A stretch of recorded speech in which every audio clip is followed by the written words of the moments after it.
Heroine வரைஞ்சி வச்சிருந்த டிராயிங்கையும் அவள் பேக்லேருந்து அந்த செயலாங் பொம்மையும் அம்மா பார்க்குறாங்க.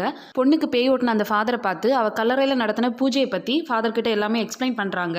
இது சாதாரண பிரச்சனை இல்லை அப்படின்றத புரிஞ்சுக்கிட்ட ஃபாதர் உடனே ஹீரோக்கு கால் பண்ணுறாரு. ஆனால் ஃபோன் கனெக்ட் ஆகலை. அந்த டைமில் ஹீரோயின் ரோட்டில் நிற்கிறா. என்னம்மா இந்த நேரத்தில் இங்கே நிற்கிறேன்னு தொடும்போதே அவன் மயங்கி விழுந்துடுறா. அவரை காரில் இருத்திட்டு ஃபாதர் அங்கேருந்து மூவ் பண்ண ஸ்டார்ட் பண்ணும்போது அவரை பயங்கரமாக குத்தி காயப்படுத்திடுறா. அதுக்கப்புறம் வீட்டில் போய் கையை நல்லா க்ளீன் பண்ணிட்டு இருக்கா.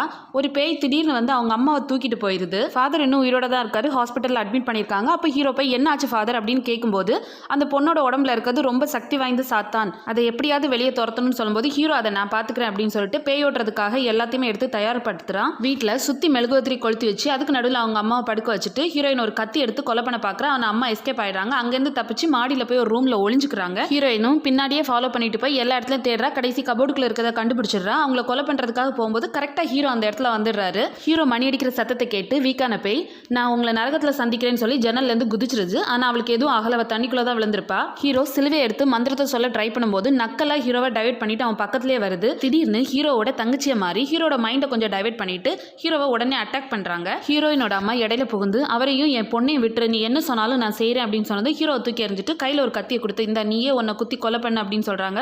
அந்த அம்மாவும் கொஞ்சம் கூட யோசிக்காம தன்னோட பொண்ணுக்காக உயிரை கொடுக்க தயாராகிறாங்க. ஃபாதர் வந்து மந்திரத்தை சொல்ல ஆரம்பிக்கிறாரு. அந்த பேயும் தாண்டி பொண்ணு வெளியில் வந்து அம்மாவை தடுக்கிறா.